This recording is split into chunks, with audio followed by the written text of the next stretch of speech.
UPSC ये नहीं देखता कि आपने प्रिपरेशन कितनी की है, यूपीएससी ये देखता है कि आपने न्यूज़पेपर को सिलेबस के साथ कितना लिंक किया है। यही सबसे बड़ी आपकी स्ट्रेटेजी होनी चाहिए। और जो फीडबैक आया है इसके ऊपर, जो करंट अफेयर्स की जो क्लासेस चल रही हैं वो सिलेबस से लिंक करके पढ़ाई जाती हैं। मेंस में कैसे क्वेश्चन आएंगे, प्रीलिम्स में कैसे क्वेश्चन आएंगे, चीजें दोस्तों सिलेबस से लिंक करके पढ़ाई जाती हैं।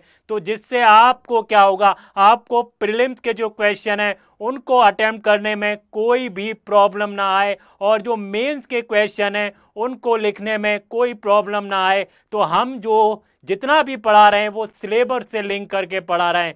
तो welcome back Feedback IAS, I am Nasir Saifi, faculty of current affair. आपका द हिंदू के न्यूज़पेपर में स्वागत है। हम डेली द हिंदू का न्यूज़पेपर ला रहे हैं और हम डेली द हिंदू का न्यूज़पेपर पढ़ा रहे हैं। आपको जैसे पता होगा दोस्तों, हमारी जो क्लासेस है करंट अफेयर्स की, वो क्लासेस हैं करंट अफेयर्स की दोस्तों, वो प्रीलिम्स के पर्सपेक्टिव से भी हैं एज वेल एज मेंस के पर्सपेक्टिव से भी हैं। तो हम समझेंगे कि करंट अफेयर्स को कवर कैसे किया जाता है, और हम डेली द हिंदू का न्यूज़पेपर एनालिसिस कर रहे हैं और हम बता रहे हैं कि सिलेबस को लिंक कैसे किया जाता है, सिलेबस को कनेक्ट कैसे किया जाता है। ये न्यूज़पेपर में हर हेडलाइन होती है, उसको यूपीएससी का क्वेश्चन कैसे बनाएं। अगर कोई भी न्यूज़ आई है, अगर कोई न्यूज़ आई है तो अगर हम इस न्यूज़ को पढ़ते हैं तो हम इसका यूपीएससी का क्वेश्चन कैसे बनाएं। जैसे अगर आ जाता है कोई गवर्नर के ऊपर न्यूज़ आ जाती है, तो अगर गवर्नर के ऊपर न्यूज़ आ जाती है तो आप क्या करते हैं, सिर्फ गवर्नर के ऊपर न्यूज़ पढ़ लेंगे। लेकिन अगर आपसे पूछा जाए what is the role of governor in legislative process, क्या आप लिख पाएंगे? नहीं। तो हम ऐसे पढ़ा रहे हैं कि आप मेंस में भी आंसर लिख पाएं और मेंस के क्वेश्चन को भी सॉल्व कर पाएं। तो इसलिए हमारी जो क्लासेस हैं करंट अफेयर्स के लिए दोस्तों बहुत इंपॉर्टेंट हो जाती हैं। इसलिए हम जो क्लासेस हैं बिल्कुल मिस मत करिए, और जो हमारा वीडियो है करंट अफेयर्स के ऊपर दोस्तों उसको लास्ट तक देखिए। अगर आप हमारा वीडियो लास्ट तक देखते हैं तो आपको करंट अफेयर्स के ऊपर एक अंडरस्टैंडिंग डेवलप होगी और आपकी जो मदद होगी दोस्तों, अगर आप हमारा करंट अफेयर्स फॉलो कर रहे हैं दोस्तों, आपका क्या बेनिफिट होगा, आप प्रीलिम्स में भी, अगर आप 2026 का प्रीलिम दे रहे हैं उसके लिए भी बहुत इंपॉर्टेंट है, ये मेंस के लिए भी बहुत इंपॉर्टेंट है, और इवन ये इंटरव्यू के लिए भी ये क्लासेस क्या होती हैं, बहुत इंपॉर्टेंट हो जाती हैं।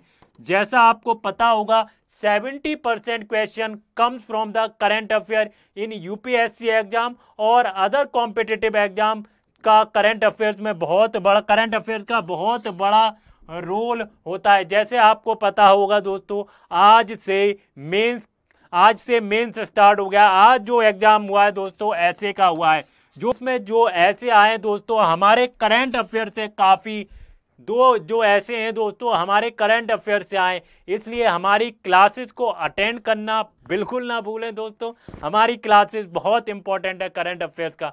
तो हम द हिंदू का न्यूज़पेपर एनालिसिस कर रहे हैं। आज जो डेट हो रही है, कौन सी डेट का न्यूज़पेपर एनालिसिस कर रहे हैं दोस्तों, 22 अगस्त का हम न्यूज़पेपर एनालिसिस कर रहे हैं, और हम डेली द हिंदू का न्यूज़पेपर एनालिसिस कर रहे हैं। अगर दोस्तों आपने कल हमारा द हिंदू का न्यूज़पेपर एनालिसिस देखा हो तो मैंने उसमें एक गोल्डन थ्योरी बताई है आपको। आखिर गोल्डन थ्योरी क्या है वो आप जब हमारा न्यूज़पेपर देखेंगे, कल की हमारी वीडियो देखेंगे तब आप समझ पाएंगे। चलिए क्विकली चलते हैं और आज के मोस्ट इंपॉर्टेंट आर्टिकल देख लेते हैं। बहुत मोस्ट इंपॉर्टेंट आर्टिकल है यूपीएससी के पर्सपेक्टिव से और अदर कॉम्पिटिटिव एग्जाम के पर्सपेक्टिव से। चलिए आगे बढ़ते हैं। आज जो डेट हो रही है 22 अगस्त 2025 हो रही है। ये यूपीएससी का करंट अफेयर्स है दोस्तों, द हिंदू का न्यूज़पेपर का। ये हाई यील्डिंग जो टॉपिक्स हैं जीएस मेंस के लिए हम वो लाते हैं। अगर दोस्तों आप 2026 के लिए तैयारी कर रहे हैं तो हमारी क्लासेस बहुत इंपॉर्टेंट होने वाली हैं। एक तो दोस्तों हम क्या कर रहे हैं, डेली क्या ला रहे हैं, डेली करंट अफेयर्स ला रहे हैं, और उसकी हम पीडीएफ भी प्रोवाइड करा रहे हैं। कहाँ पर पीडीएफ प्रोवाइड करा रहे हैं दोस्तों, टेलीग्राम पे। आप इसकी पीडीएफ डाउनलोड कर आप इसकी पीडीएफ डाउनलोड कर सकते हैं टेलीग्राम पर जाकर। अभी हम जो है दोस्तों इसका लिंक प्रोवाइड नहीं करा पा रहे हैं, यूट्यूब का जो डिस्क्रिप्शन है उस पर कुछ सम रीजन की वजह से, लेकिन जो हमारा पीडीएफ है, अगर आप टेलीग्राम हमारा चैनल ज्वाइन करते हैं तो आपको बहुत सारा जो नोट्स है या मटेरियल है वो हम दोस्तों फ्री में प्रोवाइड करा रहे हैं। तो आप हमारा टेलीग्राम चैनल ज्वाइन कर सकते हैं। हमारा टेलीग्राम क्या है दोस्तों, हमारा टेलीग्राम है फीडबैक आईएएस।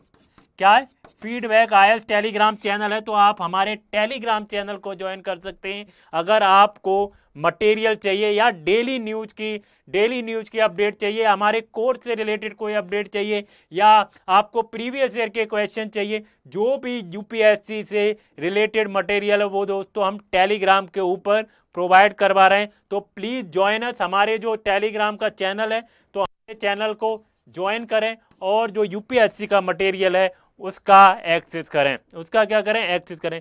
चलिए आज का पहला आर्टिकल कौन सा है। First article today's the Hindu newspaper का पहला आर्टिकल क्या है। जैसा आपको पता होगा दोस्तों, तमिलनाडु में क्या हो रहा है, जो तमिलनाडु के जो गवर्नर हैं उन्होंने 2020 से क्या किया है, बिल को पेंडिंग रखे हुए हैं, बिल पेंडिंग है, बिल को एसेंट नहीं दे रहे हैं।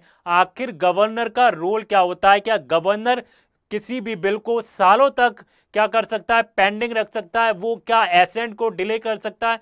उसी के ऊपर जो हमारे सीजीआई हैं उन्होंने क्या कमेंट्स किया है और क्या कमेंट्स किया है, सीजीआई हैं उन्होंने इस पर क्या कमेंट किया है, क्या सजेशन दिया है, वो हम देखने वाले हैं दोस्तों। बहुत इंपॉर्टेंट हो जाता है ये जो टॉपिक है दोस्तों, डेली न्यूज में बना हुआ है। ये मत समझिएगा दोस्तों कि हम डेली इस आर्टिकल को रिपीट कर रहे हैं, हम रिपीट नहीं कर रहे हैं, हम वैल्यू ऐड कर रहे हैं, मैंने जैसे बताया। तो आज का पहला आर्टिकल क्या है दोस्तों, सुप्रीम कोर्ट क्या कह रहा है, जो हमारे सीजीआई हैं क्या कह रहे हैं, सुप्रीम कोर्ट को ideally shit governor block bill. क्या सुप्रीम कोर्ट को जो गवर्नर जो बिल्स को ब्लॉक कर रहे हैं, क्या सीट पर बैठकर देखते रहना चाहिए बस और कुछ करना नहीं चाहिए। ये पहला आर्टिकल है। ये जो टॉपिक है दोस्तों जीएस पेपर 2 के लिए बहुत इंपॉर्टेंट हो जाता है और प्रीलिम्स के लिए बहुत इंपॉर्टेंट है। प्रीलिम्स के लिए कैसे इंपॉर्टेंट हो जाता है, आर्टिकल 200 प्रीलिम्स के लिए इंपॉर्टेंट हो जाता है, गवर्नर के बारे में इंपॉर्टेंट हो जाता है, सुप्रीम कोर्ट भी इसमें इन्वॉल्व हो जाता है, आर्टिकल 143 इसमें इन्वॉल्व हो जाता है। तो ये प्रीलिम्स के लिए बहुत इंपॉर्टेंट है। तो अगर हम दूसरा आर्टिकल देखें तो दूसरा आर्टिकल जो है दोस्तों, जो इंटरनल सिक्योरिटी है उसके लिए बहुत इंपॉर्टेंट हो जाता है। तो आपने देखा होगा जितने भी जो इंडिया के बॉर्डर कंट्रीज हैं,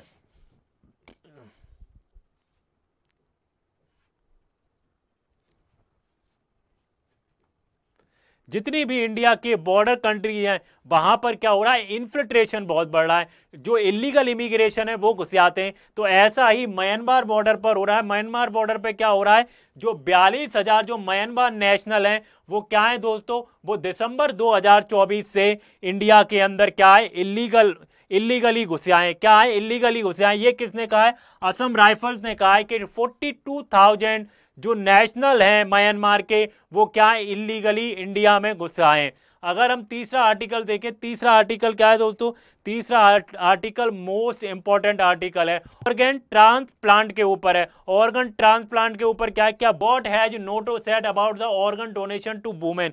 वुमेन क्या होती हैं दोस्तों, वुमेन जो होती हैं वो क्या करती हैं, ऑर्गन को डोनेट करती हैं और जो रिसीवर होते हैं वो मेल होते हैं। तो इसमें कहा गया है कि वुमेन को भी प्रायोरिटी देनी चाहिए ऑर्गन डोनेशन की। और हमारा जो चौथा आर्टिकल है दोस्तों, चौथा आर्टिकल है SpaceX took oxygen leak lightly ISRO chief. तो हम स्पेस एक्स के बारे में देखेंगे और हम गगनयान के बारे में ब्रीफली देखेंगे आखिर ये प्रोग्राम क्या है।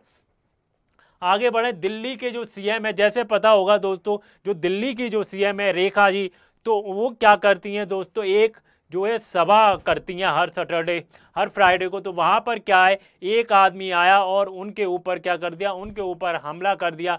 तो उसी के ऊपर है क्या दोस्तों, ये सिक्योरिटी में लैप्स है और कौन सी सिक्योरिटी प्रोवाइड की गई है होम मिनिस्टर द्वारा, CM get the jet security दे दी गई है कवर आफ्टर द अटैक के बाद उन्हें जेट सिक्योरिटी प्रोवाइड की गई है दोस्तों। पहले आर्टिकल की तरफ बढ़ते हैं। हमारा पहला आर्टिकल क्या है, What is the first article? Should SC sit idly governor and block the bills CGI. तो हम दोस्तों इसका बैकग्राउंड समझने की कोशिश करते हैं, व्हाट इज द बैकग्राउंड, तब आपको समझ में आएगा जो सीजीआई का कमेंट्स है आखिर है क्या। तो दोस्तों 2020 से क्या जो तमिलनाडु के जो गवर्नर है, जो तमिलनाडु की असेंबली है, उन्होंने क्या है 2020 में 3 बिल जो है एसेंट के लिए प्रेसिडेंट के पास, सॉरी 3 जो बिल हैं जो तमिलनाडु असेंबली है उन्होंने एसेंट के लिए गवर्नर के पास भेजे। गवर्नर ने क्या किया है 2020 से बिल वो पेंडिंग में रखा हुआ है, वो एसेंट को डिले कर रहे हैं।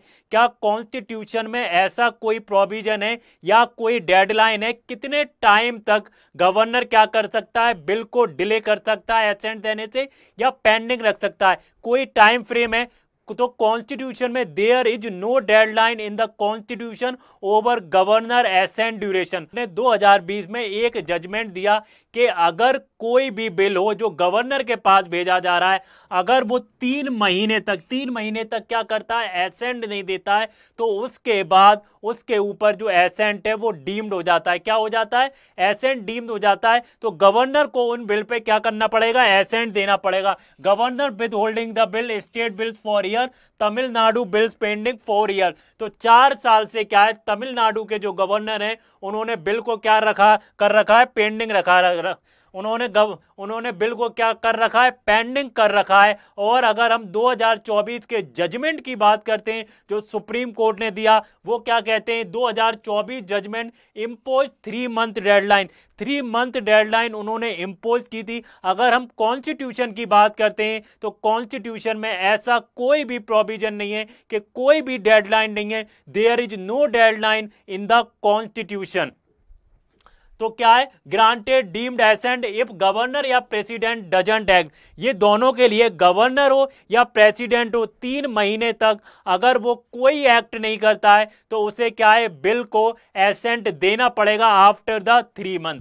आफ्टर द 3 मंथ जो यूनियन गवर्नमेंट है वो इस जजमेंट के खिलाफ क्या कह रही है, जो सॉलिसिटर जनरल हैं तुषार मेहता वो क्या कह रहे हैं, वो क्या कह रहे हैं कि जो सुप्रीम कोर्ट का रोल है या सुप्रीम कोर्ट का काम है वो कॉन्स्टिट्यूशन को इन्फोर्स करना है, ना कि लेजिस्लेशन बनाना। सुप्रीम कोर्ट का काम सिर्फ कॉन्स्टिट्यूशन इन्फोर्समेंट का है। Tushar Mehta argue as she has information law making terrain, के जो लॉ पार्लियामेंट बनाती है उसको क्या करना है, उसका काम है कि लॉ को इन्फोर्स करवाना, ना कि लॉ को बनाना। अगर हम करंट हियरिंग देखें तो प्रेसिडेंटल ने क्या किया, अगर हम करंट हियरिंग देखें तो प्रेसिडेंट ने क्या किया है, presidential reference under the article 143 के अंदर सुप्रीम कोर्ट से पूछा है क्या जो आपने जजमेंट दिया है वो कॉन्स्टिट्यूशन के अकॉर्डिंग है। आपका काम है कि जो लॉ मेकिंग है उसको क्या करना, इन्फोर्स कराना, ना कि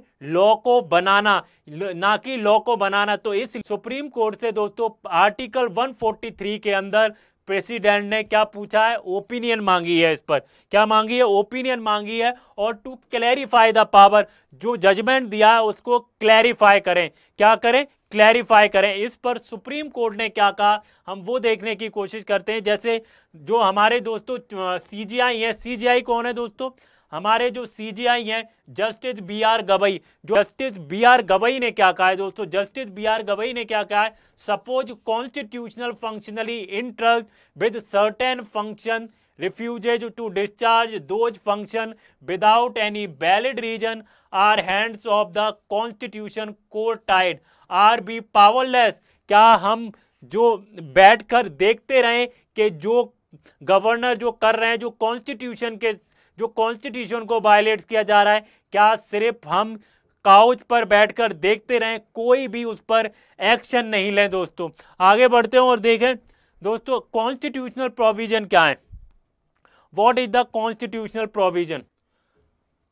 कॉन्स्टिट्यूशनल प्रोविजन क्या है, आर्टिकल 200 क्या कहता है दोस्तों, जो आर्टिकल 200 है, आर्टिकल 200 क्या कहता है, आर्टिकल 200 के अंदर मेंशन किया गया है कि जो गवर्नर है बिल को एसेंट दे सकता है, विदहोल्ड कर सकता है और क्या कर सकता है, रिटर्न कर सकता है। और जो प्रेसिडेंट है उनके लिए क्या कर सकता है, उनके लिए जो दोस्तों जो बिल है वो रिजर्व रख सकता है, बिल को क्या रखता है, रिजर्व बिल प्रेसिडेंट। लेकिन दोस्तों इसके अंदर जो प्रोविजन है no time limit, time limit को मेंशन नहीं किया गया, there is no time limit in the constitution. तो कोई भी टाइम लिमिट नहीं है। अगर हम आर्टिकल 201 देखते हैं तो आर्टिकल 201 क्या कहता है दोस्तों, प्रेसिडेंट कैन असेंट, प्रेसिडेंट जो आर्टिकल 201 क्या कहता है, आर्टिकल 201 कहता है कि अगर जो गवर्नर क्या है प्रेसिडेंट के पास जो बिल भेजता है तो प्रेसिडेंट क्या कर सकता है, एसेंट दे सकता है और उसको क्या कर सकता है, उसको रिटर्न कर सकता है। लेकिन इसमें भी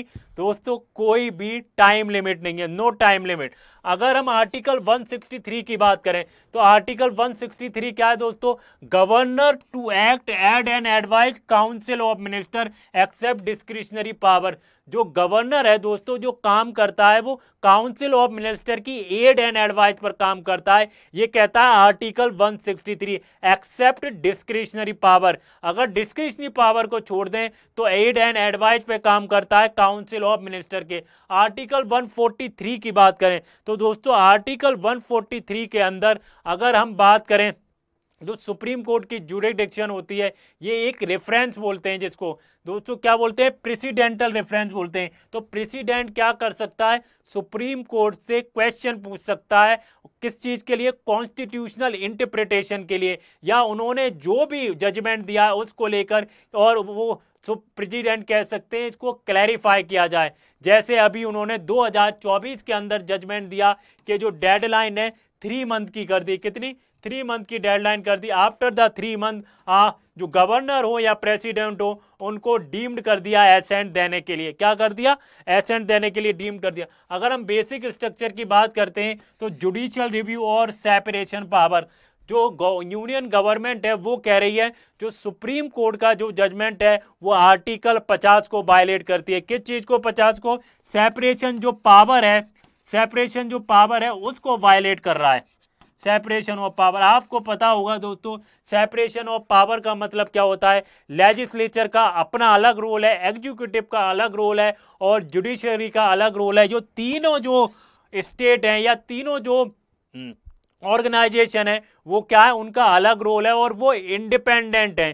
क्या है, वो इंडिपेंडेंट है। तो यूनियन गवर्नमेंट का कहना है कि सुप्रीम कोर्ट का ये जो जजमेंट है वो वायलेट कर रहा है सेपरेशन ऑफ पावर को। अच्छा, की आर्गूमेंट क्या है, What are the key argument? Supreme Court and CGI and जजेज। तो की आर्गुमेंट क्या है, सुप्रीम कोर्ट क्या है दोस्तों, क्या है, कस्टोडियन है कॉन्स्टिट्यूशन का। Court is custodian of the constitution और court is custodian of the constitution. Governor cannot paralyse democracy by sitting on bills indefinitely. क्या गवर्नर डेमोक्रेसी को पैरालाइज नहीं कर सकता। जो बिल है, जो असेंबली बिल भेजती है उसको सालों तक क्या करके, डिले करके और उसको एसेंट ना देके, ये ऐसा किसने कहा है, ये सुप्रीम कोर्ट ने कहा है दोस्तों। गवर्नर जो है आंसरेबल नहीं है पीपल को, वो डिले पे डिले किया जा रहा है और उसका कोई रीजन भी नहीं बता रहा है आखिर बिल को डिले क्यों किया जा रहा है, व्हाट इज द रीजन। मान लिया उन्होंने एक लूप होल पकड़ लिया कि there is no deadline in the constitution, के कितने टाइम के अंदर आपको बिल को एसेंट देना चाहिए या आप बिल को पेंडिंग रख सकते हैं दोस्तों, ऐसा क्या है कॉन्स्टिट्यूशन में डिफाइन ही नहीं। तो इसका फायदा कौन उठाता है, इसका फायदा उठाते हैं गवर्नर हो गए और प्रेसिडेंट हो गए। इस लूप होल का फायदा उठाया जाता है। तो if governor not answerable to the people, court must step in, without judicial remedy state will legislature is nullified. चलिए आगे बढ़ते हैं और समझने की कोशिश करते हैं यूनियन गवर्नमेंट का क्या आर्ग्यूमेंट है। What is the argument of union government. Union government का क्या आर्ग्यूमेंट है, यूनियन गवर्नमेंट का आर्ग्यूमेंट है अगर कोई चीज इनएक्शन है, अगर मान लीजिए बिल डिले हो रहा है, बिल डिले पे क्या हो रहा है, इनएक्शन हो रहा है, तो ये पॉलिटिकल इशू है, ये जुडिशियल इशू नहीं है। क्या है, ये पॉलिटिकल इशू है, ना कि जुडिकल, ऐसा कहा है यूनियन गवर्नमेंट ने। गवर्नर जो है हाई कॉन्स्टिट्यूशनल अथॉरिटी है, can not be tied down by SC deadline. Governor जो है दोस्तों हाई कॉन्स्टिट्यूशनल बॉडी है, सुप्रीम कोर्ट इसे डेडलाइन के साथ टाइड नहीं कर सकती।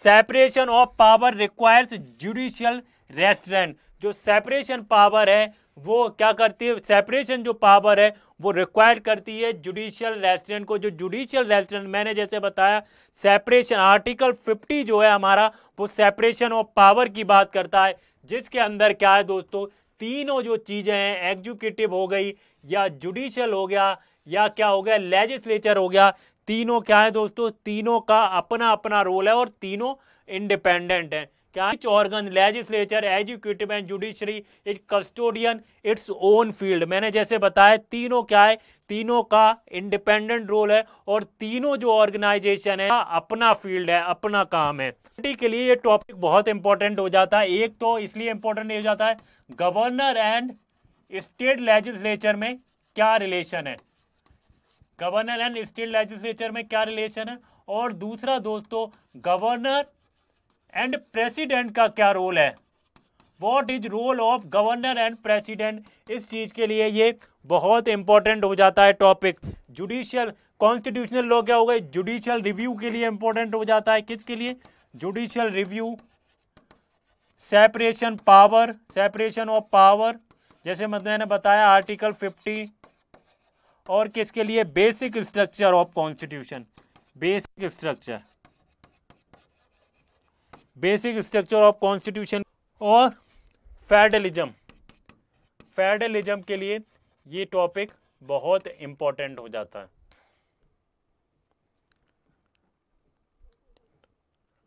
आपको क्या लगता है दोस्तों, आपको क्या लगता है जो जुडिशियल इंटरवेंशन है वो डेमोक्रेसी को प्रोटेक्ट करेगा या जो सेपरेशन ऑफ पावर है उसको अंडरमाइन करेगा? आप मुझे कमेंट में बताइए, जो जुडिशियल इंटरवेंशन है वो डेमोक्रेसी को प्रोटेक्ट करेगा या सेपरेशन ऑफ पावर है उसको अंडरमाइन करेगा। हमारा नेक्स्ट टॉपिक क्या है दोस्तों, नेक्स्ट टॉपिक हमारा है 42,000 जो म्यांमार नेशनल्स हैं मैप्ड सिंस दिसंबर 2024 असम राइफल। तो असम राइफल्स ने क्या कहा है, जो 42,000 जो म्यांमार के जो नेशनल हैं वो मैप्ड किए गए हैं, दिसंबर 2024 से म्यांमार के नेशनल को पाया गया है। कहां पर दोस्तों, इंडिया में पाया गया है। तो बहुत सारे जो बॉर्डर कंट्रीज हैं, बहुत सारे जो बॉर्डर कंट्री हैं, अरुणाचल प्रदेश हो गया, मिजोरम हो गया, मणिपुर हो गया दोस्तों, और नागालैंड हो गया, ये क्या है दोस्तों, ये म्यांमार के क्या साथ क्या करते हैं,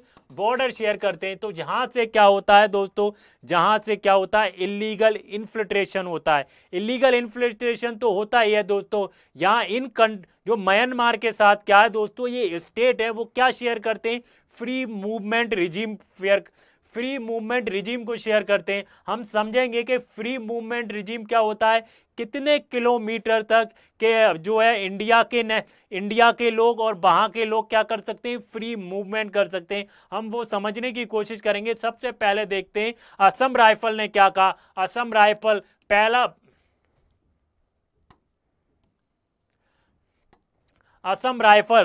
असम राइफल्स है क्या, असम राइफल जो है पैरा मिलिट्री फोर्स है under the ministry of home affairs, under the ministry of home affairs. तो दोस्तों उन्होंने क्या रिपोर्ट किया है, उन्होंने रिपोर्ट किया है जो 40,000 जो पीपल हैं या जो नेशनल हैं म्यांमार के, वो क्या किए गए, वो मैप्ड किए गए सिंस दिसंबर 2024 से। तो नंबर बहुत बड़ा हो जाता है, 42,000 बहुत ज्यादा है दोस्तों। Have been mapped after the entering India through the border point. तो 2024 से क्या है, 42,000 लोग 42,000 लोगों को रिपोर्ट किया गया है जो बॉर्डर पॉइंट है। बॉर्डर पॉइंट कौन कौन से हो सकते हैं वो मैं आगे अभी बताता हूं कि कौन कौन से बॉर्डर पॉइंट से वो आए, जो बॉर्डर पॉइंट से क्या है एंटर किए हैं। तो वो क्या है, मोस्टली टेम्परेरी बेसिस पे रह रहे हैं। वो क्या है, जितने भी लोग हैं वो टेम्परेरी बेसिस पे रह रहे हैं। तो कहां कहां रह रहे हैं दोस्तों, अरुणाचल प्रदेश में रह रहे हैं, मणिपुर, मिजोरम और नागालैंड, ये जितने भी स्टेट हैं दोस्तों ये म्यांमार के बॉर्डर पर हैं। किसके बॉर्डर पे, अरुणाचल प्रदेश किसके बॉर्डर पे, म्यांमार के बॉर्डर पे। अरुणाचल प्रदेश म्यांमार के साथ बॉर्डर शेयर करता है, मणिपुर म्यांमार के साथ बॉर्डर शेयर करता है, मिजोरम क्या करता है, म्यांमार के साथ बॉर्डर शेयर करता है, और नागालैंड भी म्यांमार के साथ बॉर्डर शेयर करते हैं। This being done under the revise free movement regime policy. मैं ये जो 42,000 लोग इंडिया के अंदर जो मैप्ड किए गए या रिपोर्ट किए गए, वो उसका रीजन क्या है, उसका रीजन क्या है, वो कैसे अंदर आ गए। तो हमारी एक है फ्री मूवमेंट रिजीम। तो फ्री मूवमेंट रिजीम के अंदर ये लोग क्या है, टेम्परेरी बेसिस पे रह रहे हैं। क्या रह रहा है, टेम्परेरी बेसिस पे। This being done under the revised free movement regime. This is being done under the free This is being done under the revised free movement regime. This is being done under the revised free movement regime. आगे बढ़े दोस्तों और free movement regime policy को समझने की कोशिश करते हैं। तो दोस्तों आप ये देख सकते हैं, ये जो लोग हैं दोस्तों, ये म्यांमार के नेशनल हैं, कैसे फ्री मूवमेंट रिजीम की जो इंडिया की पॉलिसी है उसके अंदर क्या कर रहे हैं, मूवमेंट कर रहे हैं। आप कितने किलोमीटर तक आप फ्री मूवमेंट कर सकते हैं वो आगे हम समझने की कोशिश करते हैं। आगे देखते हैं दोस्तों, फ्री मूवमेंट रिजीम क्या है दोस्तों, what is free movement regime, FIMR। तो हम ये समझने की कोशिश करेंगे फ्री मूवमेंट रिजीम क्या है। अगर हम 1968 की बात करते हैं, 1968 में क्या हुआ दोस्तों, ये इंट्रोड्यूस की गई, allow the border tribes to travel freely across Indo Myanmar border, ethnic ties, family and trade. किस किस की वजह से दोस्तों ये अलाउ किया गया था, जो बॉर्डर कंट्री है म्यांमार के बॉर्डर कंट्रीज कौन कौन सी है, जैसे मैंने बताया दोस्तों, म्यांमार की जो बॉर्डर कंट्रीज हैं, अरुणाचल प्रदेश है, मणिपुर है, मिजोरम है और नागालैंड है। तो वो क्या कर रहे थे, वो फ्री मूवमेंट उनको अलाउ किया गया 1968 में। किस चीज के लिए अलाउ किया गया दोस्तों, जो एथनिक टाइज हैं उसके लिए, फैमिली जो एथनिक टाइज है और जो फैमिली और जो ट्रेड है उसके लिए इसको अलाउ किया गया, जो इंडो म्यांमार बॉर्डर है उस पर। अगर 2004 की बात करते हैं तो 2004 में क्या हुआ, 2004 के अंदर थोड़ा सा रिवाइज किया गया, इसको टेरिटोरियल लिमिट लगा दी गई। इस पर क्या टेरिटोरियल लिमिट लगा दी गई, 40 किलोमीटर से इसको 16 किलोमीटर कर दिया गया। मतलब इसका क्या हुआ, 40 किलोमीटर से 16 किलोमीटर के अगर किसी को म्यांमार में फ्री मूवमेंट करता है, किसी को म्यांमार के अंदर इंडिया में फ्री मूवमेंट करना है तो वो पहले 40 किलोमीटर तक फ्री मूवमेंट कर सकता था। लेकिन 2004 में क्या हुआ, ये 16 किलोमीटर कर दिया गया, 16 किलोमीटर तक रिड्यूस कर दिया गया। ऐसे ही अगर इंडिया को म्यांमार के अंदर फ्री मूवमेंट करना है तो वो 16 किलोमीटर तक क्या कर सकता है, 16 किलोमीटर तक फ्री मूवमेंट कर सकता है under the free movement regime policy. दोस्तों अगर हम 2023 और 2024 की बात करते हैं तो उसके अंदर क्या हुआ, उसके अंदर 16 किलोमीटर से और इसको घटा दिया गया। अब 16 किलोमीटर से कितना कर दिया गया हम वो समझने की कोशिश करेंगे। लेकिन दोस्तों ये प्रॉब्लम, ये पॉलिसी में किलोमीटर घटाए क्यों जा रहे हैं, व्हाट इज द रीजन, ये भी हम समझने की कोशिश करेंगे कि इसको डिक्रीज क्यों किया जा रहा है। तो अब 16 किलोमीटर से कितना कर दिया 2023 और 2024 में दोस्तों, 10 किलोमीटर कर दिया। 2023 और 2024 में इसको 10 किलोमीटर कर दिया गया, reduce further 10 kilometre due to the security concern. Security concern की वजह से क्या है, ये जो किलोमीटर्स हैं उसको घटा दिए गए under the free movement regime policy.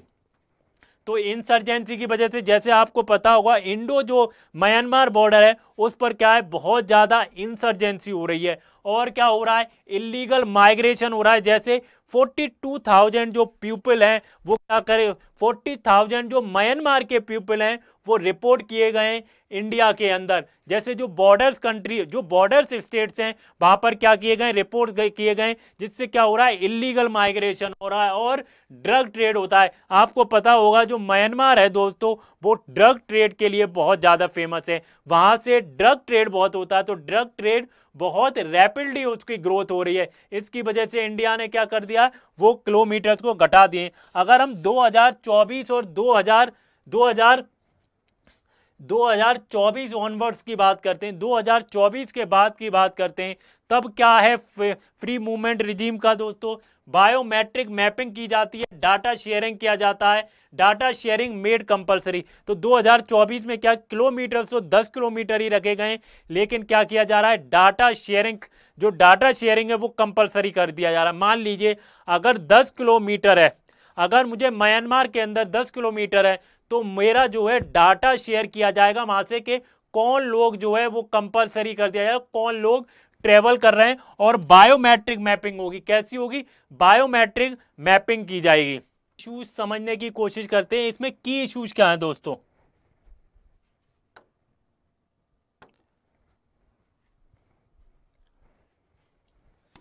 What are the key issues?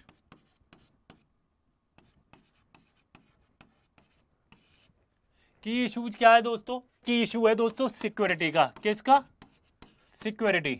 अब सिक्योरिटी जैसे आपको पता होगा, एफ एम आर है, फ्री मूवमेंट जो रेजिम है, उसके अंडर क्या होता है दोस्तों? उसके अंडर जो है जो एफ एम आर है, एफ एम आर के अंडर क्या होता है? जो दोस्तों इंसर्जेंट हैं वो क्या करते हैं? एंटर कर जाते हैं फ्री मूवमेंट रिजीम के अंदर, जिससे क्या है? इंसर्जेंसी दिन पे दिन इंडिया में क्या है? बढ़ती जा रही है through the Myanmar border. Through the Myanmar border insurgency बढ़ रही है। म्यांमार बॉर्डर क्या करते हैं? जो इंसर्जेंट्स हैं वो क्या करते हैं? इंडिया में एंटर कर जाते हैं। पता होगा दोस्तों, जो म्यांमार वाला जो एरिया है उसको गोल्डन ट्रायंगल बोला जाता है। क्या है? गोल्डन ट्रायंगल बोला जाता है, जिसकी वजह से क्या है दोस्तों, उधर से क्या होता है? जो दूसरा है, जो ड्रग ट्रैफिकिंग बहुत ज्यादा होती है।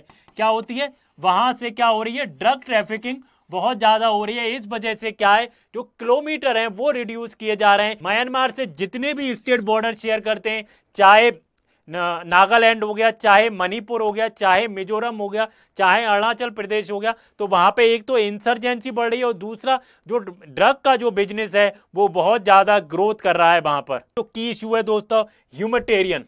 क्या है? ह्यूमैनिटेरियन। जैसा आपको पता होगा दोस्तों, 2021 में क्या हुआ? म्यांमार में तख्ता पलट कर दिया मिलिट्री ने। तो उसके बाद से क्या हो रहा है? बहुत सारे जो म्यांमार के जो नेशनल हैं वो क्या है? भागकर इंडिया आ गए। कहाँ आ गए? भागकर इंडिया आ गए और टेम्परेरी बेसिस पे इंडिया में दोस्तों रह रहे हैं। तो कभी कभी क्या होता है? जो रिफ्यूजीज होते हैं वो ओवरलैप करते हैं। जो जैसे जो बॉर्डर शेयरिंग स्टेट्स हैं, यहाँ पर जो एथनिक किनशिप ग्रुप हैं उनके साथ क्या है? वो ओवरलैप करते हैं। तीसरा सबसे बड़ा जो इशू है दोस्तों पॉलिटिक्स है। कभी कभी क्या होता है दोस्तों, मिजोरम हो, मणिपुर हो, वहां की जो गवर्नमेंट है उनके साथ, वहां की जो गवर्नमेंट है वो सेंटर के साथ टसल करती है over the handling of refugee. Over handling of refugee के ऊपर क्या हो जाता है? टेंशन पैदा हो जाती है उनके सेंटर के साथ। गवर्नेंस की बात करें, जैसे आपको पता होगा, चौथा सबसे बड़ा जो प्रॉब्लम है वो गवर्नेंस का है। जैसा आपको पता होगा कि नॉट ऑफिशियली ग्रांटेड, इंडिया क्या करता है? Refugee status not officially granted.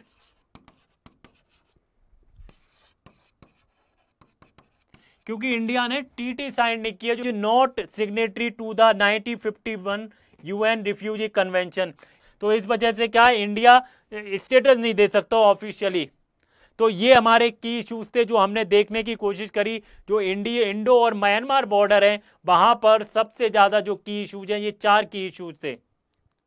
ये जो टॉपिक है दोस्तों जीएस पेपर 2 के लिए बहुत इंपॉर्टेंट है, जीएस पेपर 3 के लिए, और जो ऐसे है और उसके लिए बहुत इंपॉर्टेंट हो जाता है। What has not said about the organ donation to women. Organ donation, NOTTO ने क्या कहा है दोस्तों? नोटो क्या है? National organ tissue transplant organisation है। National organ tissue transplant organisation है। तो इस ऑर्गेनाइजेशन ने वुमेन के बारे में क्या कहा है वो देखने की कोशिश करते हैं दोस्तों। क्या एडवाइजरी दी है? पॉइंट एडवाइजरी दी है। उनके क्या की डायरेक्टिव हैं दोस्तों?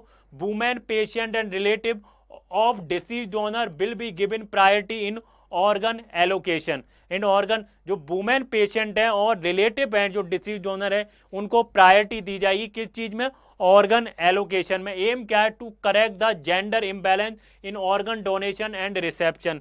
क्या है? जो जेंडर इम्बैलेंस करना है। जो दोस्तों जो रिसीव जो होते हैं, जो ऑर्गन डोनेट होते हैं, जो सबसे ज्यादा रिसीव होते हैं वो मेल को होते हैं। किसको होते हैं? मेल को होते हैं। वुमेन को क्या होते हैं? कम रिसीव होते हैं। जो डोनेट जो ऑर्गन होते हैं क्या होते हैं? इम्बैलेंस करने के लिए क्या है? वुमेन्स को प्रायोरिटी दी जाएगी। अब हम समझने की कोशिश करते हैं दो organ and tissue transplant organisation क्या है। अब हम ये समझने की कोशिश करते हैं दोस्तों, National organ tissue transplant organisation क्या है, व्हाट इज ऑर्गन, नोटो क्या है दोस्तों, National organ Tissue and Transplant जो ऑर्गेनाइजेशन है वो क्या है दोस्तों, वो सेंट्रल बॉडी है। किसके अंडर में सेंट्रल बॉडी है दोस्तों, ministry of health and welfare. Ministry of health and welfare के अंडर क्या है, ये एक सेंट्रल बॉडी है। और ये इसको कब बनाया गया था दोस्तों, इसको सेटअप किया गया था 2014 में सेटअप किया गया था। और इसका एम क्या था दोस्तों, इसका ऑब्जेक्टिव क्या था, सेटअप क्या क्यों सेटअप किया गया था, oversee and coordinate and coordinate, किस चीज को कोऑर्डिनेट करना है दोस्तों, जो डोनेशन ऑर्गन होंगे, जो डोनेशन ऑर्गन हुए या टिश्यू हुआ उसको क्या करना है, कोऑर्डिनेट करना है, प्रिक्वायरमेंट करना है, किस क्या क्या करना है, उसका प्रिक्वायरमेंट करना है। And transplantation across the transplantation activities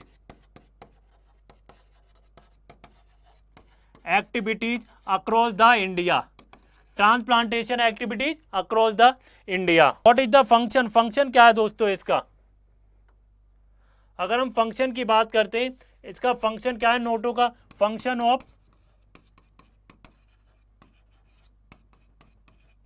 किस चीज का फंक्शन की बात कर रहे हैं दोस्तों, National organ tissue transplant Organisation का फंक्शन क्या है, व्हाट इज द फंक्शन। तो दोस्तों इसका पहला जो है दोस्तों, ये एक नेशनल रजिस्ट्री है, किसकी, एक तो ये पहला क्या है, ये नेशनल रजिस्ट्री है।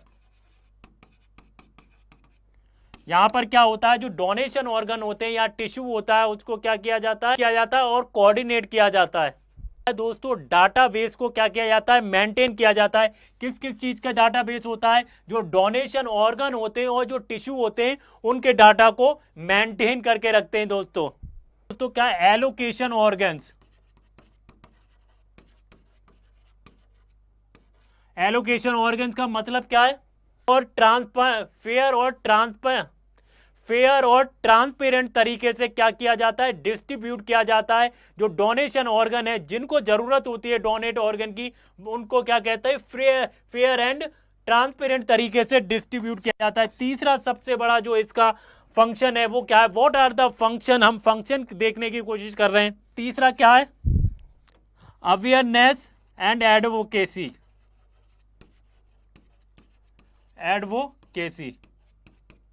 तो जो टिश्यू जो डोनेशन ऑर्गन होते हैं और जो टिश्यू होते हैं उनको प्रमोट किया जाता है थ्रू द अवेयरनेस कैंपेन। और चौथा जो है सबसे बड़ा कोऑर्डिनेशन, इसका फंक्शन क्या है, कोऑर्डिनेशन कैसे करता है, मैंने जैसे बताया इसका जो काम है दोस्तों, ओवरसी करता है और कोऑर्डिनेशन करता है। किस चीज के लिए दोस्तों, जो डोनेशन ऑर्गन है और जो टिश्यू हैं, इसके साथ जो दोस्तों ये क्या करता है, कोऑर्डिनेशन करता है। जो स्टेट, हम इसको बोलते हैं सोटो, जो स्टेट ऑर्गन टिश्यू ट्रांसप्लांट जो ऑर्गेनाइजेशन है उसके साथ क्या करता है, उसके साथ कोऑर्डिनेशन करता है। ऐसे ही दोस्तों रीजनल होते हैं, regional organ tissue transplant organisation होते हैं, उसके साथ क्या करते हैं, क्या उसके साथ क्या किया जाता है, उसके साथ कोऑर्डिनेशन किया जाता है दोस्तों। ये आगे बढ़ते हैं,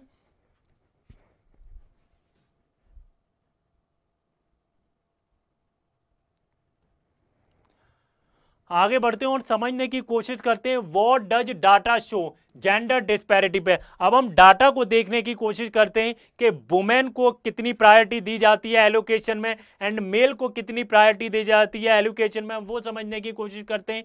लिविंग ऑर्गन डोनर 36% जो है दोस्तों किसको है, 36% मैन को, और 63% जो है दोस्तों मेजॉरिटी जो डोनर है, डोनर जो है, जो सबसे ज्यादा जो डोनर है वो कौन है, डोनर सबसे ज्यादा फीमेल है।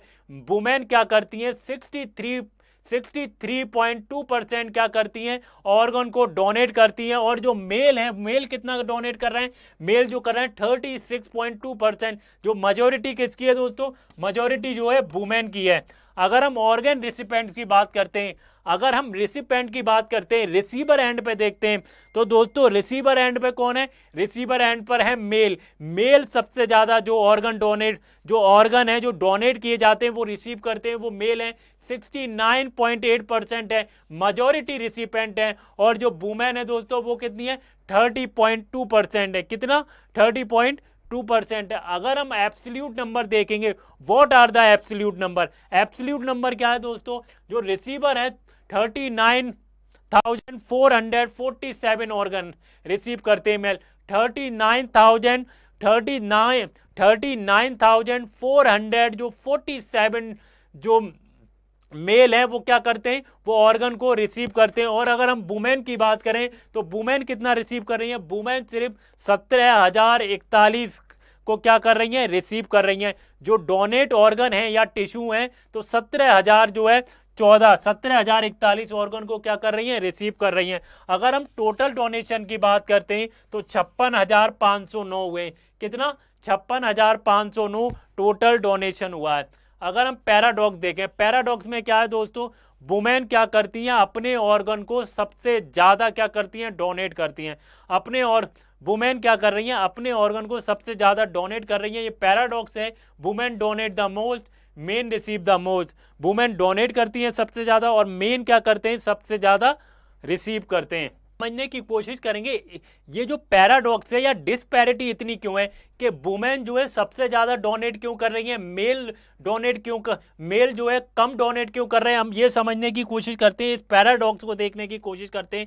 Bye disparity exist, by disparity exist.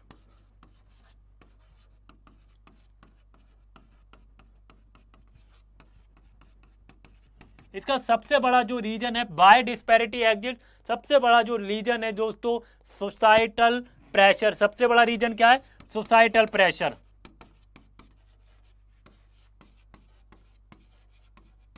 Societal जो वुमेन होती हैं उन्हें अक्सर क्या किया जाता है, अक्सर प्रेशर किया जाता है कि वो अपने ऑर्गन को डोनेट करें अपने हस्बैंड के लिए और अपने बच्चे के लिए। एक सोसाइटल प्रेशर बहुत ज़्यादा होता है। और दूसरा रीजन क्या है दोस्तों, बहुत इंपॉर्टेंट है, हेल्थ एक्सेस। क्या है दूसरा रीजन, है हेल्थ एक्सेस, जिसकी वजह से क्या है, डिस्पैरिटी है। मेल होते हैं क्या करते हैं दोस्तों, मेल जो होते हैं वो ट्रांसप्लांट जो है वो क्या कर सकते हैं, वो अफोर्ड कर सकते हैं। और ट्रांसप्लांट करने के सबसे ज्यादा सीक कौन होते हैं, वो मेल होते हैं। तो हेल्थ एक्सिस के लिए जो है सबसे ज्यादा इंपॉर्टेंट है कि वो रिसीवर एंड पे होते हैं। मेल क्या करते हैं, जो डोनेट जो ऑर्गन है वो सबसे ज्यादा रिसीव करते हैं। और तीसरा सबसे बड़ा रीजन है कल्चरल वाइज। क्या है, फीमेल की जो हेल्थ है उसको डीप्रायोरिटाइज किया जाता है विद इन द फैमिली। जो फीमेल की जो हेल्थ है उसको क्या है, डीप्रायोरिटाइज किया जाता है विद इन द हेल्थ। और जो दोस्तों इसका चौथा सबसे बड़ा रीजन है जिसकी वजह से क्या हो रहा है, डिस्पैरिटी एग्जिस्ट कर रही है। वुमेन क्या कर रहे हैं, सबसे ज्यादा डोनेट कर रहे हैं। मैंने 3 रीजन तो आपको बता दिए, एक सोसाइटल प्रेशर है, हेल्थ एक्सिस है, और दूसरा कल्चरल बायज है, और चौथा क्या है दोस्तों, मेडिकल फैक्टर। चौथा क्या है, मेडिकल फैक्टर, जिसकी वजह से ये एग्जिस्ट कर रहा है। दोस्तों अंडर प्रेजेंटेड है in transplant waiting list due to the diagnosis और सोशियो इकोनॉमिक बैरियर। दोस्तों लीगल फ्रेमवर्क देखने की कोशिश करते हैं। What is legal framework,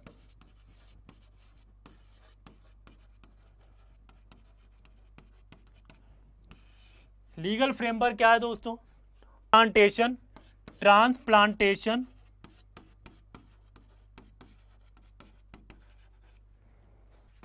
of human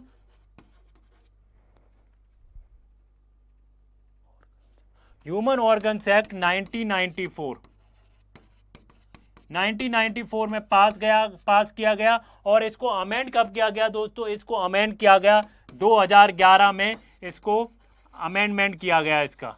अब इसके अंदर दोस्तों फीचर्स क्या है, जो एक्ट है, ये एक्ट क्या कहता है। अगर हम इस एक्ट की बात करते हैं, एक्ट क्या कहता है दोस्तों,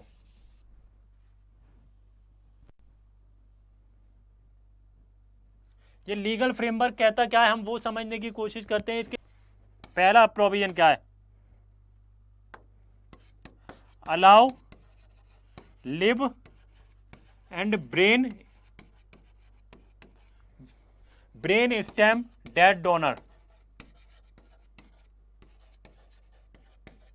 और दूसरा इसका प्रोविजन क्या है, व्हाट इज द दूसरा सबसे बड़ा जो दूसरा प्रोविजन क्या है इसका दोस्तों, हम वो देखने की कोशिश प्रोविड्स करता है दोस्तों, प्रोविड्स करता है buying and selling of organs. तो क्या है? Strict penalty. ये जो एक्ट है दोस्तों क्या क्या कवर करता है? ये जो एक्ट है cover organs and tissue of humans,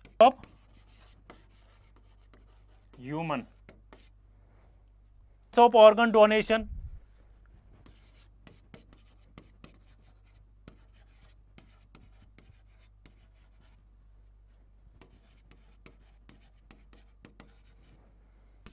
status क्या है ऑर्गन डोनेशन का? हम ग्लोबली बात करें कितना डोनेट किया जाता है और कितना जरूरत होती है, क्या हम मैट कर पा रहे हैं? या हम इंडिया की बात करें कितना डोनेट किया जा रहा है, क्या हम मैट कर पा रहे हैं? किडनी कितनी फेलियर हो रही है, लीवर कितने फेलियर हो रहे हैं, क्या हम उसको ट्रांसप्लांट कर पा रहे हैं, नहीं कर पा रहे हैं? हम वो देखने की कोशिश करते हैं दोस्तों। Global need versus supply.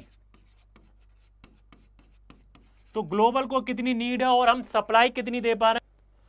1.3 lakh solid organ transplant per year की रिक्वायर्ड है। जो हम मैट कितना? Only 10% need met, 10% need met. हम इंडिया की बात करते हैं, इंडिया, अगर हम इंडिया की बात करते हैं तो इंडिया में कितनी किडनी फेलियर हो रही हैं, कितने किडनी फेलियर हो रहे हैं और कितने हम किडनी को ट्रांसप्लांट कर पा रहे हैं? अगर हम किडनी फेलियर की बात करें, इंडिया में कितनी किडनी फेलियर हो रही हैं? कितनी किडनी फेलियर हो रही हैं दोस्तों? 1.8 lakh new cases per year, 1.8 lakh cases per year. कितने आ रहे हैं जो किडनी के जो फेलियर हो रहे हैं? 1.8 लाख केसेस पर ईयर आ रहे हैं किडनी फेलियर। जो किडनी ट्रांसप्लांट हो रही है कितनी हो रही है दोस्तों? 12,000 पर ईयर हो रही है। और अगर हम इसका डिमांड और सप्लाई का खेल देखें, huge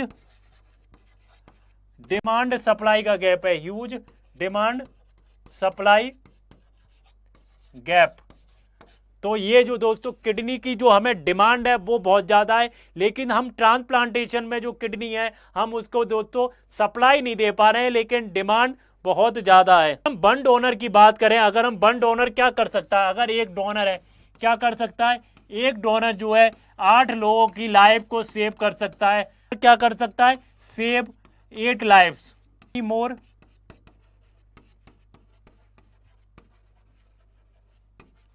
many more tissue like cornea।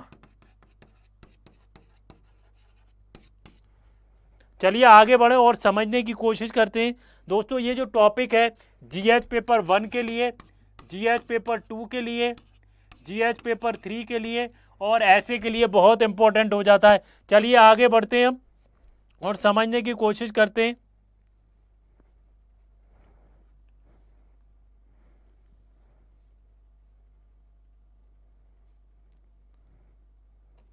Space art, चलिए आगे बढ़ते हैं और समझने की कोशिश करते हैं। अगला article, SpaceX took oxygen leak lightly, ISRO chief ने कहा है। तो अब हम ये समझने की कोशिश करते हैं जो एक्सियम 4 मिशन है, जो एक्सियम 4 मिशन है जो जून 2024 में कैरिड किया गया था, ग्रुप कैप्टन शुभांशु शुक्ला थे जो पहले इंडियन थे। कहाँ गए थे? स्पेस में गए after 14 years. After the 14 years जो शुभांशु शुक्ला हैं जो पहले हैं जो स्पेस में गए। मिशन की कॉस्ट कितनी थी? 548 करोड़ आई थी, जो इंडिया का शेयर था 548 करोड़ आई थी। जहां कहाँ गए थे? आईएसएस में गए थे, इंटरनेशनल स्पेस स्टेशन में। Important for data collection ahead of the Gaganyaan, हमें जो गगनयान के लिए जाना है उसके लिए क्या है? इंपॉर्टेंट डाटा कलेक्शन था। ISRO human space flight programme है, जो गगनयान क्या है? स्पेस ह्यूमन फ्लाइट क्या है? मिशन है इंडिया का या प्रोग्राम है। आगे बढ़े, इशू क्या है? What is the issue? During the pre launch engine 10 June 10 liquid oxygen liquid जो ऑक्सीजन है दोस्तों वो लीक हो गई जो liquid during the pre launch engine से पहले क्या हुआ दोस्तों, जो ऑक्सीजन है वो लीक होना शुरू हो गई या डिटेक्ट हुई, लिक्विड ऑक्सीजन डिटेक्ट हुई इन फाल्कन 9 रॉकेट। जो फाल्कन 9 रॉकेट है स्पेस एक्स का, उसके अंदर क्या है दोस्तों, ऑक्सीजन जो लीक हो रही है उसको ऑक्सीजन दोस्तों क्या हुआ, ऑक्सीजन लीक होने लगी। SpaceX downplayed its minor claimed only oxygen sensor picked up none there leak sensor. SpaceX team initially क्या कहा, did not disclose the location of the leak. एक तो उन्होंने लोकेशन को disclose नहीं किया, withheld rate of leakage, calling confidential data, answered only 2 of the 14 question from ISRO. 14 question ISRO ने पूछे थे, उसमें से उन्होंने 2 का ही आंसर दिया। इसरो इंटरवेंशन क्या है, ISRO insisted full fledge retest. ISRO ने क्या किया, वो दोबारा से फुल फ्लेज टेस्ट किया और लॉन्च को पोस्टपोन कर दिया। इवेंचुअली क्या हुआ, Falcon team found leak was due to the crack in the fuel line. क्या हुआ, जो फ्यूल लाइन थी उसमें क्रैक हो गया, इसलिए ऑक्सीजन क्या हुई, लीक होने लगी। Crack was widening under the vibration would have caused catastrophic failure if rocket has lifted off. ISRO 14+ years experience with liquid engine made them insist of reaction. Outcome क्या हुआ दोस्तों, आउटकम क्या हुआ, जो लीक हो रही थी जो ऑक्सीजन गैस, उसको रिपेयर कर दिया गया, फर्दर डिले किया गया। जो रशियन सर्विस मॉड्यूल है ऑफ ISS को फाइनल जो लॉन्च हो जो जून 25 2025 को सक्सेसफुल मिशन हुआ। क्या हुआ, सक्सेसफुल मिशन। आगे बढ़े, दिल्ली सीएम, हमारा जो अगला आर्टिकल है, Delhi CM gets Z category security cover after the attack. आपको जैसे पता होगा जो दिल्ली की जो सीएम है रेखा जी, वो क्या कर रही थी, जनसभा कर रही थी, तो लोग आ रहे थे वहां पर, तो क्या हुआ, एक आदमी ने उनके ऊपर क्या कर दिया, अटैक कर दिया, तो उनको बहुत सारी चोट आई और उनको हॉस्पिटलाइज किया गया। इसी उपलक्ष्य में क्या किया गया, जो होम मिनिस्ट्री है उन्होंने उनको क्या कर दिया, जो होम मिनिस्ट्री है उन्होंने चीफ मिनिस्टर को जेड सिक्योरिटी की जो उन्होंने चीफ मिनिस्टर को जेड सिक्योरिटी प्रोवाइड की है। क्या किया है, जेड सिक्योरिटी कवर प्रोवाइड किया है। तो होम मिनिस्ट्री ने क्या किया है, जो चीफ मिनिस्टर हैं दिल्ली की रेखा जी, उनको क्या किया है, जेड सिक्योरिटी कवर प्रोवाइड किया है, बिकॉज ऑफ उनकी सिक्योरिटी के कंसर्न को लेके। अब हम समझने की कोशिश करते हैं, Delhi CM Rekha Gupta allegedly attacked inside her camp office during the जन सुनवाई के दौरान एक आदमी ने उन पर अटैक कर दिया। कब की बात है, पब्लिक हियरिंग हो रही थी। नेक्स्ट डे थर्सडे को क्या हुआ, मिनिस्ट्री ऑफ होम अफेयर्स ने उनकी जो सिक्योरिटी है दोस्तों, ministry of home, next day क्या हुआ, अटैक के next day he ministry of home affairs ने क्या किया, जो उनकी सिक्योरिटी है उसको अपग्रेड कर दिया।